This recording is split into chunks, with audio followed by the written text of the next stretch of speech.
অতিরিক্ত সরলতা আর মিশুক স্বভাব কখনো কখনো মানুষের কাছে মানুষকে ছোট করে তোলে। সরল আর মিশুক স্বভাবের মানুষকে সচরাচর সম্মান করে না কেউ, বরং তাদের অপমান, অপদস্থ ব্যবহারই বেশি করা হয় সমাজে।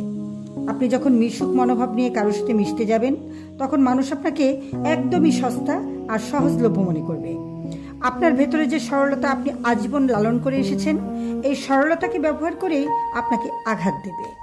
এমনকি আপনার কাছের মানুষগুলো এই সুযোগ হাতছাড়া করবে না, একদমই খেয়াল করবেন। কিন্তু নিজের ইগোকে তুচ্ছ করে যারা মানুষকে ভালোবাসতে জানে, সম্মান দিতে জানে, মানুষকে আপন করে নিতে জানে, পৃথিবীতে তারা মানুষের কাছ থেকে কষ্ট আর যন্ত্রণা ছাড়া কিছু পায় না, বিশ্বাস করেন। অতিরিক্ত সরলতা আর মিশুক মনোভাব নিয়ে মানুষের ভালোবাসা পাওয়া যায় না আজকাল। যা পাওয়া যায় তা হচ্ছে অপমান, অবহেলা, অবজ্ঞা আর একটি হতাশাগ্রস্ত জীবন।